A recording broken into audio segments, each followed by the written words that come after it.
Pittsburgh Steelers need their defense to step up in week 7 against the Miami Dolphins, but it's not necessarily names that you would truly believe would make impact against a team like Tyreek Hill and company.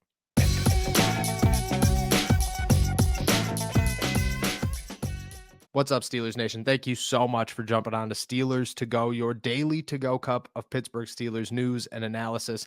I'm Noah Strackbein. Find us on youtube.com/all Steelers talk or anywhere you get your podcasts. And today we're going to break down the Steelers defense and 3 impact players that they need to step up, who many might not think are big names heading into week 7, but they are.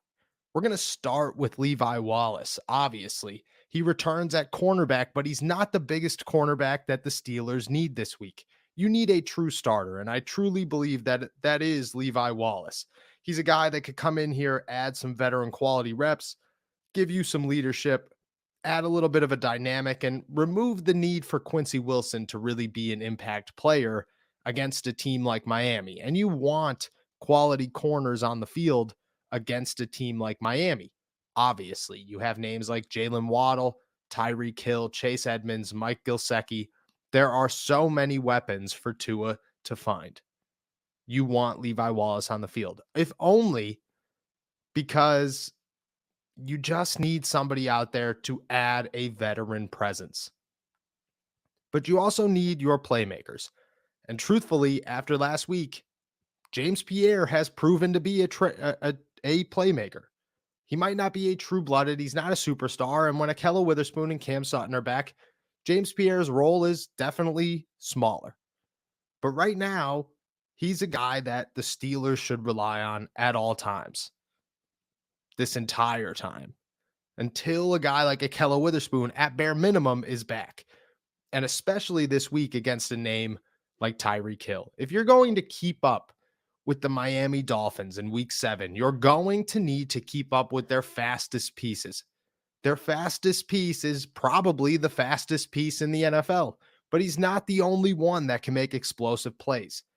No matter who is lined up on James Pierre, and I'm sure it would be everybody at some point during this contest, you have to let Pierre be out there as much as possible. You want that speed. You want that athleticism. There is true athleticism in James Pierre. He's Lamar Jackson's cousin, and he's self-proclaimed faster than him. And truthfully, I believe it. You watch James Pierre play, and you look at a guy who, yeah, he could run with the best of them. He could stay hip to hip with the best of them. He does need some more natural instinct at cornerback, but when it comes to his athleticism and his physical abilities, there are few in Pittsburgh, if any, who can keep up with him on defense. You need him to take another step forward. Obviously, he's dealing with the stinger. It's a worry. Mike Tomlin's going to address a little bit more of that moving forward, but I'm sure that the expectations for James Pierre are to play as of now if that stinger doesn't hold him back. The Steelers truly, truly need him to play. This isn't we'll wait and see. This is nope, you need him on the field, because if he's not on the field, you're relying on Levi Wallace and Josh Jackson to cover 2 of the most athletic wide receivers you will face all season long. This is a Jamar Chase situation, but you don't have anybody to keep up with Jamar Chase. You don't have Cam Sutton on the field, or Ahkello Witherspoon on the field, or Minkah Fitzpatrick on the field. You need James Washington to save some of that athleticism, add some spark, add some I'm going to stay with you no matter who you are type of mentality and physical ability.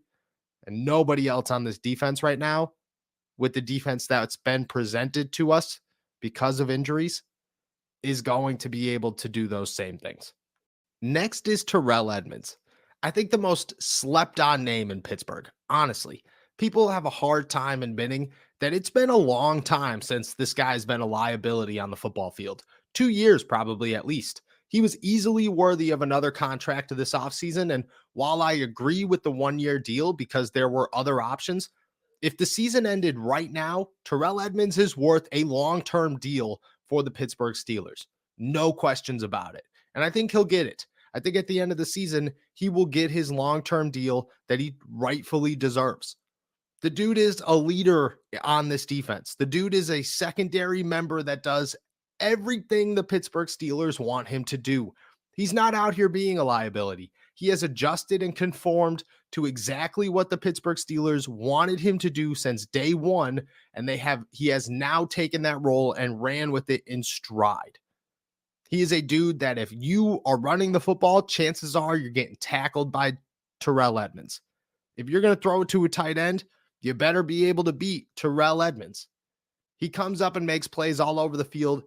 He's not a liability in coverage anymore because he understands who he can cover and who he can't. He plays so well in the box. This is a guy that fits perfectly for the Pittsburgh Steelers defense. He's honestly, there's a lot of names in Pittsburgh that are true Pittsburgh Steelers, and Terrell Edmonds should certainly be involved in that list. There is so much hate out there of guys who are like, oh, well, he's a liability. We don't really need him, blah, blah, blah. And then he goes out and everybody's like, wow, you really noticed the difference when Terrell Edmonds is out. No, you should have noticed the difference when Terrell Edmonds was in, because Terrell Edmonds is a difference maker. He is a playmaker for the Pittsburgh Steelers. He might not come up with interceptions, but there's a lot more to a football game than going out there and picking the ball off.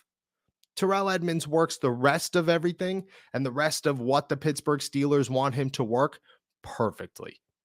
You need him in week 7. You need him against a team with not one, not two, but 3 running backs that they can rely on. You need him against Tua Tagovailoa. You need him against Tyreek Hill and his running ability, or Jalen Waddle and his running ability. You need him against a tight end as good as Mike Gesicki. You need Terrell Edmonds on the field, and you need him to have a big game. And you should expect him to have one. We have to stop sleeping on Terrell Edmonds. This guy is a menace for the Pittsburgh Steelers. He does exactly what they need him to do. They don't ask him to go out there and be Minkah Fitzpatrick. They ask him to go out there and be Terrell Edmonds. And that's who he is all of the time. He's a guy who's going to come up and he's not going to miss a tackle. Chances are he's going to hit you in the backfield if he's called to stop the run. Yeah, he might come up with a pass deflection or two, and that's fine. Because the Steelers have Minkah Fitzpatrick, and they don't need another guy out there coming through trying to pick the ball off all the time.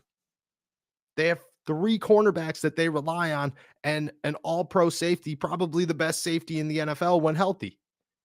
Terrell Edmonds is here to be that other guy that could be the run support, that guy that could find a running back in the backfield, a guy that could truly defend a tight end, a guy who can make plays when you need him to make plays and step up and be the leading tackler on a football team when everybody else is injured.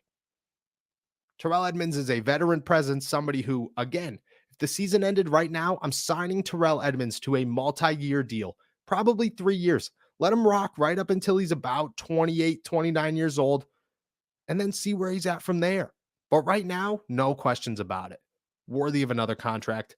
Easily need him in week 7 against the Dolphins, especially when they have so much talent and you need somebody who could take down these guys without having to worry, oh man, they might break a tackle. Oh, Gesicki might get loose a couple of times. You need Edmonds in week 7 against the Dolphins. And while Mike Tomlin might not want to admit it, the third name is definitely Devin Bush. I thought Bush played well in week 6 against Tampa Bay. He came up with that big pass deflection on the 2-point conversion.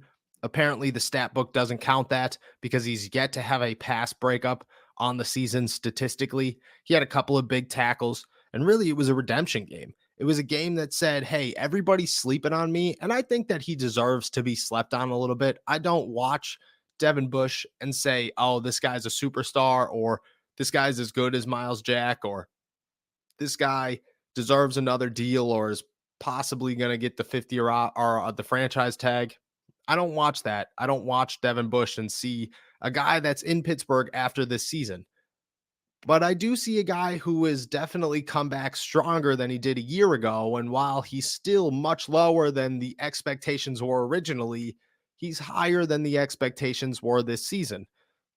That's okay with me. I look at this and I say, that's a win for the Pittsburgh Steelers because, man, that bar set very low heading into August. very, very low. Nobody should have expected Devin Bush to be good whatsoever. And truthfully, nobody should have expected Devin Bush to maintain the starting role or really win over Robert Spillane, especially when the Steelers have some strange obsession with Robert Spillane. They talk about this guy and they preach this guy's confidence and they let him go out there in dime packages. And even when he gets beat and the helmet is what stops the football because of a bad throw, Mike Tomlin is still out here praising this guy time and time again. I don't understand the Robert Spillane obsession, but at the same time, coming into the season, I looked at Robert Spillane as a guy that probably should have got the starting job over Devin Bush.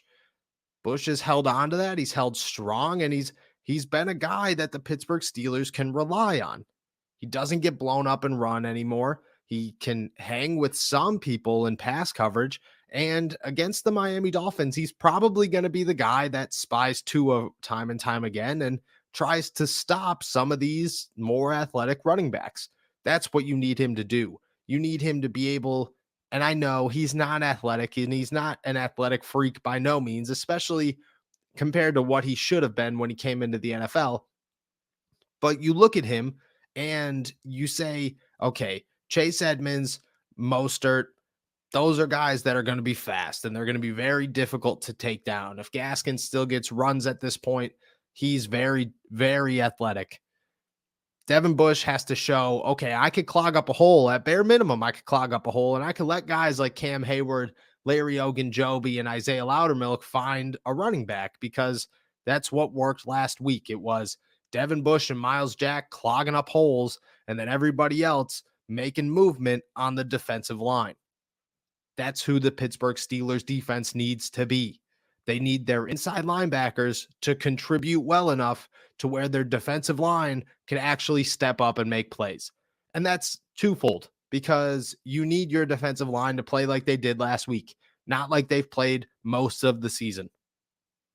But you need your running backs to make that first impact. You need your running backs to not allow guys to go where they want to go and then allow your defensive line to break some blocks, shed some blocks, make a play. That's what you need. And I think that starts with Devin Bush. Obviously, Miles Jack is that guy. He's the linebacker one, and he's the guy that the Steelers are going to rely on most of the time. But I fully expect Miles Jack to make plays. I mean, even when he's not having a superstar season, he's still out here making enough tackles to really make a contribution and show like, okay, yeah, well, I'm playing a little bit above average. I'm definitely the best inside linebacker in Pittsburgh. You get all these feelings, and they're all correct. But Bush is a guy that when he plays well, the defense plays well. I don't know if you've noticed that. When Devin Bush plays very well, has games like he had against the Buccaneers, the defense comes out here and they ball out. That's something that the Steelers need. And I think that starts with their inside linebacker. The defense has a tall task on their hands in week 7. Miami is not going to be easy, and it's not going to be an easy environment. Tua Tagovailoa, when healthy, is playing ridiculous this season. And I don't know how he'll be after 2 head injuries in back-to-back weeks, missing 2 weeks. I don't know what to expect from him. What I do know is that the rest of that superstar team, the rest of that superstar roster, they're going to make plays because they do it every week. The Steelers need to have a couple of underdogs, in my opinion, step up and really be playmakers against some of the best playmakers in football. And if they could do that, this winning streak will continue. And if they can do that well, they might be able to handle the Dolphins a lot better than most people believe.